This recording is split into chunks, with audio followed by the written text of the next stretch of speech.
Wow. Let's give a round of applause. Wow. Wow. I think there's an 8-year-old little kid in each and every one of us sometimes when we want to give up that says, come on, mommy, come on, daddy, let's go. You know? So why do I wake up? What wakes me up in the morning? I wake up to win. I wake up to live. I wake up to give. I wake up to do. I wake up to keep on going because there was a time I didn't want to go. And so now I wake up to win each and every time that I wake up. And I'm blessed with these eyes opening up and this big old mouth able to talk one more time again. I know I'm winning, baby. And there was just real quick, a quick story about serving. I was on the road. I was in theater for years. And I was on the road, and our promoter, he was a man, and his name was John Ray. And he promoted all these major celebrity tours and everything. And he had our little show for 5 years. But whenever we asked him for anything, I asked him for the penthouse one day in Detroit because it was snowing and I wanted to walk out and see the snow. And his answer was always, and this is back in 1989, I'm just here to serve. I'm just here to serve. Everything I ever asked for was because someone was there to serve. That's why I serve. That's why I serve. Beautiful, thank you. What's going on, everybody? My name is Marshall. I'm a transformational storyteller. And really what I focus on is how in this life, how in this industry can I create a space for people to be vulnerable and step into their greatness. So I want to know how many of you have ever been challenged at something? How many of you ever faced adversity? Yeah, me too. How many of you have ever been told you can't do something before? Yeah, me too. You guys, is it cool? Do I have your permission to be vulnerable with you guys while I'm up here? Is that all right? Yeah. How many of you ever thought about hurting yourself before? Yeah. You see, when I grew up in Illinois on a farm in the middle of nowhere, my stepdad used to say a lot of really mean things to me. Tell me how worthless I was, how bad I was. Meanwhile, I'm going out in society and I'm crushing it. I'm team captain, I'm class president, straight A's. In all intents and purposes on paper, I'm perfect, but my stepdad tells me every day how worthless I am. Until I was 23 and I tried to kill myself. And now it's super simple. Like, why do I do what I do? It's not about the money. It's not about the fame. It's not about cars or trips. It's none of that. Like, literally, I get up and I make a message every single day because the 16-year-old Marshall sitting on the corner of his bed wanting to kill himself tonight, he has to hear me. He has to hear my message. I have to make space for him. So it's fun to like talk about business and entrepreneurship, and I love that. But what I do better than anything is just keeping it real. Saying, hey, like, I'm proud of you. I love you. Good job at what you're doing. Oh, Marshall, I failed today. That's awesome. That's awesome. Because now you know how to do it, right? At least you have the awareness of how to fix it. And most people aren't even willing to look at themselves long enough to ask, how can we fix these problems? And literally all I do, and the reason I get up every day is to continue to learn better, learn from guys like him, like the people up here, so I can create that space for normal everyday people to go, you know what? I'm great. And if he can do it, then I can do it too. Thank you, Marshall. My name is Daniel Fleischman. I lost my voice a bit. I was the youngest founder of a publicly traded company in history. I sold my product into 55,000 retail stores, started the third largest online poker site in the world, grown 30 business events, and angel invested into 30 companies. My main focus when I wake up is I throw the events for free, so it costs me hundreds of thousands of dollars a year to no sponsors, no ticket sales. I just throw them because I want to empower entrepreneurs to go hire more people and create more jobs to help fix our economy. And my main passion is my charity, Model Citizen Fund. Make backpacks for the homeless for the last 7 years. The backpacks have 150 emergency supply items inside. And it's a 0% charity, so I pay for all expenses, all costs, all marketing, all shipping, everything. That way, if a dollar comes in, a dollar goes to the backpack. And essentially, we create backpacks for Mexico City earthquakes and Puerto Rico disasters, but we really try to focus on America to help the homeless.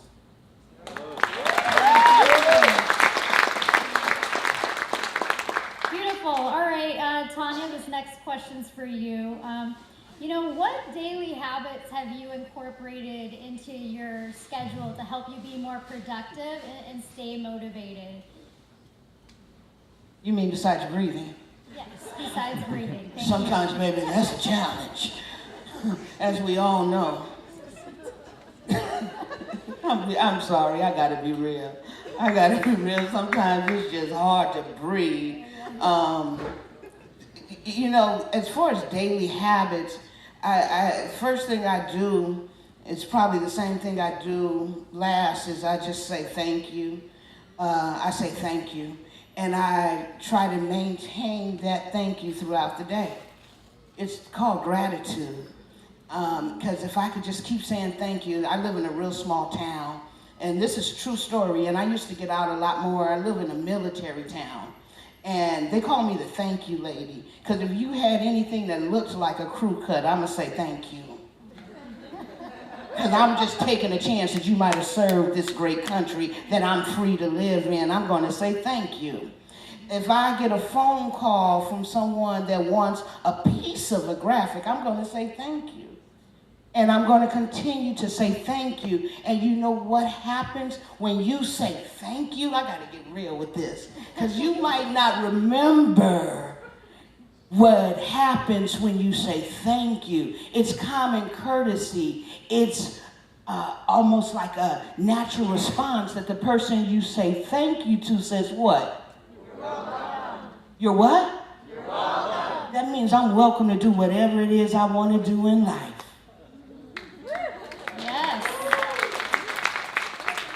You're welcome. I say thank you so that I am now welcomed. So you want to know my habit is in life? Thank you.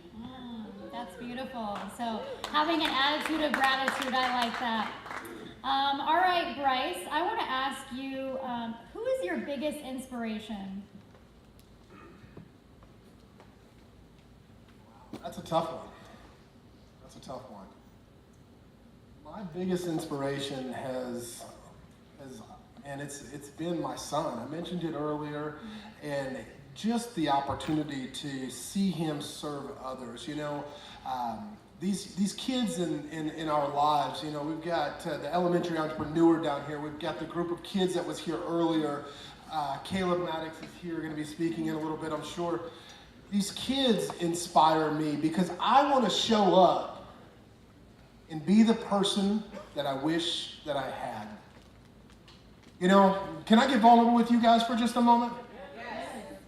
You see, I grew up in this religion where all I knew was one kind of way, and one day I woke up with everything in my life changed. My parents weren't together. Everything I knew about the God that we were serving wasn't what I was told it was. And I had to jump out of my skin. And so my inspiration is a daily battle to be the person that I wish that I was when I was a kid. And so it's people like Marshall. It's people like Matt Maddox. It's people like Cole Hatter. It's people that you guys are sitting in the room with that aren't even aware of the greatness around you. You know, I was giving Dan a hard time. I was like, man, one of the wealthiest men in the room, just sitting there so calm, cool, and collected. Nobody even knows who you are. I love you, brother. I love you. It's people like that. It doesn't matter. If I could, you can ask any of my friends. I'm wearing a sweatshirt and a ball cap 9 times out of 10. You can find me online. I don't look like this. Manny told me I had to dress up. I'm from Chicago. We dress up, right? But my inspiration comes from the children that are coming up behind us. And so I would ask that you guys ask yourself one question. How long will you wait? You see, these kids that are coming up behind us, every time you walk by them and you're not encouraging them, you're not saying thank you or you're welcome. The grocer at the grocery store, I'll give you an example. We go into the grocery store and we all know the milk is in the back, right? Y'all got too many shoppers. Y'all got too much money. You don't buy your own milk? Am I the only one that buys my own milk? Who drinks milk anymore? It's almond milk or coconut milk, right? I forgot I'm in California. You see, in Texas, we just ate, okay? Okay. But we all know at one point the milk is in the back, but we never remember that the Ritz crackers are somewhere between aisle 4 and aisle 12. And the little guy that's 16 that you never know the life that you're impacting says, "May I help you?" "No, thank you." Every other person does that the rest of the day. And he goes home and sits on the edge of his bed How are you going to show up? How long will you wait to take that idea in your head and make it a business? How long will you wait? So my inspiration is these kids that we have an opportunity to impact. My 8-year-old, hashtag the middle school millionaire, that's talking about eating vegetables and having kids at school say, hey, that was really cool. And now they're eating broccoli. It's like, I wish that I had that when I was shooting up and shooting others. I wish that I had that when I was selling dope and didn't know any better. The thing that shows up in my life that I want to be influenced by is the person that I wish that I had. Thank you. Thank you for your vulnerability. All right, Dan, I would love to know, what does serving your way to success mean for you, and what does it look like in your life? So every company I've ever done, I always have a charity element to it, even before my charity started. So I had energy drink. I was throwing charity poker tournaments. When I had my poker site, I'd throw charity poker tournaments and sponsor charity events with the firefighters, the police department, the military. I always just tied it in to make it seamless. And then once I started my charity, every quarter for the last 7 years, I've thrown a charity event. And anybody that's throwing one, I try to support. Like this Saturday, we're throwing our 4th annual toy drive. I have 2 semi-trucks of toys being delivered they don't even know yet. Like involving charity is so simple and so easy, and everybody thinks it's about money. In my entire life, I've never posted once asking for money for my charity. Once. I don't want your money. I want you guys to replicate my charity in your city. When I make backpacks for the homeless, you guys can do the exact same thing. Like him and his son do it every Saturday. They just give out supplies. Look, he doesn't need to make it 150 items. Give out 22. Give out 4. Make some peanut butter and jelly sandwiches. I just want people to replicate what I'm doing. There's nothing for me for you to give me money to my charity because 100% of it goes back out. So just do it yourself. That make sense? Like, I just want you guys to do it. Yeah, thank you, Dan. Thank you. All right, well, back to you, Marshall. And I'm going back to a question I've already asked. And it may or may not be because I'm looking for answers to this, but what I asked Tracy was, can you tell us some daily things or mindsets or habits that you do to help you stay productive, motivated to be the best you can be for your customers and family? I think it's a great question, and I think that the answer to this is... Yeah, for a friend. For a friend, yeah. I think the answer to this is important. There's more than one thing I want you guys to get out of this. Is one, there's no one-size-fits-all, right? So we've all read Hal Elrod's like The Miracle Morning. Like we all know that. We all know Tony jumps in the big like cold bath. Like we all know that, right? And that's like one of the number one questions I get asked. Marshall, how do you start your day? So how I start my day is pretty normal to what you guys will hear. I wake up, I drink, well actually literally the second my eyes open, and I'm vigilant about this, like every day, right? Like Bruce Lee says, I don't fear the man that's practiced 1,000 kicks once, I fear the man who's practiced one kick 1,000 times. When my eyes open, it's like the Mel Robinson rule, 5, 4, 3, 2, 1. I swing my feet out of bed, they touch the ground, and I say, thank you for this life. Thank you for human connection. Whether it's good or bad, I don't care, thank you. And then I get up and I go drink a glass of water. And then I do something that's changed my life, and I welcome any of you guys to try it. I didn't grow up with a lot of self-love, so the next thing I do is I look myself in the mirror, dead in the eyes, every single morning, 5:30, and I say, I love you. I love you, man. I'm proud of you. And I cry every morning. Anybody that knows me knows I'm going to be crybaby as it is. Every morning? Every morning. Wow. And then I go out and listen. I put my headphones and I listen to my affirmations. And then I journal every single morning. And it's always the same things. And they're always I choose statements. I choose to learn from Dan. I choose to follow Bryce. I choose to be a better boyfriend for Shannon. I choose to make $1 million. I choose to serve my people. And then I write down some goals, which are the same, and then I go to the gym.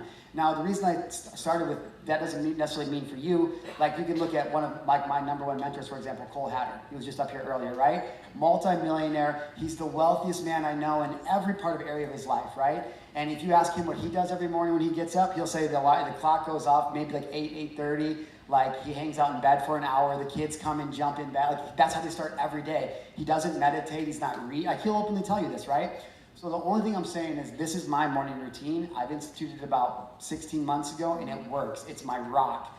Eric Thomas asked me this past weekend, what is your rock, your anchor? I said my anchor is my morning routine, but I don't want you guys to listen to what I say, or Dan says, or Bryce says, or anybody in particular. It's how can you be in this atmosphere, and how can you take the things that you love the most and add them into your routine to make yourself successful?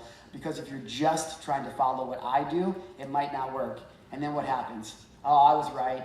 Oh, I knew it wouldn't work for me, just like nothing else ever does. And then you set yourself back. So be careful with just adopting somebody else's practices, but ask rather, where do they fit your skill sets, and where does it fit in the best? You got to get in where you fit in, right? Awesome, that's a beautiful answer. Didn't answer my question, but no.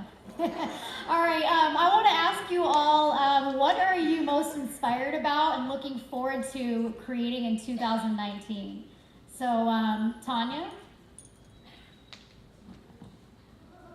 Hi. Hi. Man, what am I most inspired about? I think spreading, no, I know, I'm certain of this. Spreading and having a positive impact on everyone that I meet and touch. Now that's huge. Yeah.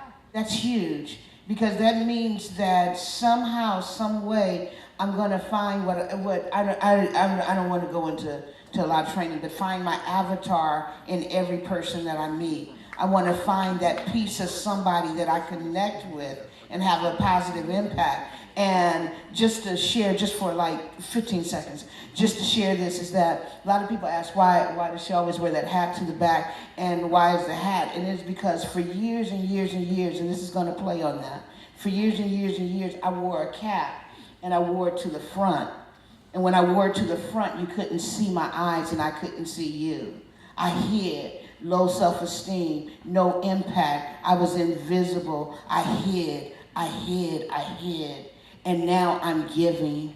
I'm serving. I put my hat to the back. It's called Hat to the Back and Ready to Chat. When you see this hat to the back, baby, let's talk about it. Let's live about it. Let's be about it. Let's do this thing, bro. We got this. We got this. So I'm going to find my avatar. I'm going to find her. Even in the he, I will find your she. And I will talk to her. Her name is Keisha. So if I don't remember your name and I call you Kiki, yeah, I love you.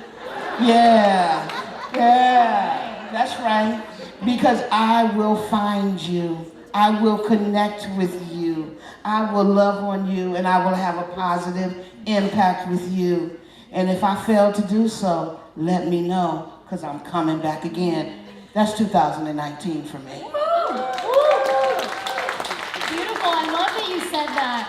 I've had the privilege to do humanitarian work around the world in 45 countries, and what I've learned is it's not just what you're doing to serve. You know, I could be fitting someone with a hearing aid or giving them food, but it's about how we're treating people, right? How we receive them, how we treat them with respect, and how we care. And so I love that you said that, because it's not just about what we're doing, it's about how we're being. So thank you for that. All right, so let's who's up next? 2019. You know, I heard Marshall say about a year and a half ago, he wants to change 1,000 lives, and we're going to change 1,000 lives. Or was it 1,000,000? It was 1,000,000. But I know that over the time, it's just continued to grow and it's continued to evolve. And so, like Marshall, I've learned that I'm not going to put a cap on what tomorrow brings, as long as I can just start with a 1. And so, for me, 2019, you know, I am launching the #1 wholesaling real estate program in the world. And what that looks like is completely virtual. And so if you guys are interested in that, I'd love to talk to you more about that. Manny's got a text somewhere, or you can go to the wholesalingholygrail.com, wholesalingholygrail.com. And, you know, I just want to give value. So you can jump on there and talk to me. We'll go over a couple of things, 3 things, where you're at, how to get you over that, and if and only if we're a good fit, see how we can work together. And 2019 is really going to change the world from real estate, just pushing us into like the 25th century and how real estate is done. On the other side of that, you mentioned how we're serving. You know, I shared with you guys briefly about where I was 7 years ago, sleeping at the base of a water tower with $32 to my name and my pistol in my mouth. And last year I was able to donate over $8 million, which was half of what I earned. Wow. So That I'm deserves a working round of toward a applause, goal. please. Thank you. I'm working toward a goal to where we can live off of 10% and give the other 90% away. And I'm hoping to hit that by about October, November of next year. And between the help of my tribe here and my friends and family that are here, we're going to do it. We're going to change the world. Awesome. Thank you. Great example. For 2019, to be honest with you guys, I'm not any more excited about 2019 than I am today or that I was a year ago. If you guys watch my content, if you meet me in person, if you watch my content online, you're gonna go, damn, why does that guy have so much energy, right? It's like the #1 question I get. And then people meet me in real life and they go, you're even more energetic in person than you are online. And I'm like, I know, because what is there not to be excited about in life? Like, did you guys know that they're handing out free money on social media? Like, literally all you have to do is find a purpose. You think, oh man, who was I meant to help? You were meant to help you. You from last year, the you 5 years ago, you 10 years ago would give almost anything for you to show up today and be like, yo, this is what's about to happen. This is the space to create for you. Like, people need that. What am I excited about? I'm excited about the opportunity. Like, what are we talking about here, right? I was like, and like this, look, I'm a speaker. I teach people how to become top paid speakers. That's what I do. I'm excited about that. If you guys want to learn how to speak, come talk to me. But I'm not here to talk about that. What I'm most excited about is giving back, is serving my way to success. It's not like some cliche, it's true. I am partnered with an orphanage called International Network of Hearts, and we have 2 orphanages in Tijuana. Yeah, we have 2 orphanages in Tijuana, and we rescue kids from the age of 5 to 17 who are victims of sex trafficking. Now, I want to save some time here for Dan, so I'll go real quick, but about 6 months ago, I had just gotten a cease and desist order. I woke up one morning to a cease and desist order for my business. By all intents and purposes, I should have canceled this trip I was about to go on to Mexico that day to meet up with some orphan kids. I was like, that sounds fun, but I got a cease and desist order. Something called me and told me to go. I said, I feel like I got to go anyways. Fast forward 2 hours later, I'm standing in the middle of Tijuana. I'm pushing a little boy on a swing who's 7 years old, who's been molested, who's been raped, right? A little 7-year-old kid. And in that moment, I stopped and I could hear him squealing. He was so happy, and these other 5 boys were so happy. And in that moment, I realized I have something more powerful than money, than anything. I have the power to give a little kid something that I didn't have. I just wanted my dad to play catch with me. I just wanted him to pay attention to me. I just wanted him to tell me, hey, I love you. You never did. And now I have the ability to do that. And you want to tell me I'm sitting here talking about a freaking cease and desist order? Give me a break. So what I'm excited about is how every single day can I get up and just make that message for one person, the one Marshall, who might have an opportunity to hear me. Because if I model people who are successful like Dan and I figure out how can I give without expectations, everything else is going to come in life. Perfect. So pretty much all you have to do every morning is cry, and then you can get that excited. All right. I love to cry, Paul. All right, Dan, let's finish it off, please. So 2019, I'm really just inspired that people are actually actively learning now. It's actually cool to learn finally. I've been obsessed with learning for years, and people don't get made fun of it anymore. And for so many years, it was like, you were a nerd, you got beat up, right? Nowadays, if you're a nerd, you're the cool kid. And so now being healthy and being active and working out and dieting, like, it's all cool now. Like, being our best selves is cool. It finally happened. And people don't look at that from the power of social media. That's why it's been so driven. So many people think about the evil parts of social media, and they think about the vanity of it and a million selfies. They don't realize that people are forced now to live their best life, and they're forced to be inspired because they think everybody has a Lamborghini, and everybody has a private jet, and everybody's perfect. And in some weird, sick way, it's making them want to be better versions of themselves. I'll take it. Like, I'll take it that people actually want to go out there and be more active. So many people are posting from the gym that have never worked out 3 years ago, but now that they have Instagram. So I'm really just excited for 2019, the fact that people are actively learning. There's a lot more events like this happening. Like, I didn't get to grow up with these. This year I spoke at 84 of these type of events. 5 years ago there wasn't 84 events like this in the country. And so now it's become, not normal, but it's become a regular thing that there's think I've spoken 5 in the last 5 days in New York and Miami. These events are popping up all over, and people are really willing to learn and spend the time. So I will say one thing, since I have 20 seconds left. Network with each other in the room. People in the room have vetted themselves for you. People are willing to learn, they're willing to be active, they have a business, they want to do things. Don't just worry about the people that are up on stage. Like, really look at the people around you and network with them, because you can build true relationships for life. Beautiful. Thank you, Dan, and thank you all of our panelists. Let's give a big round of applause.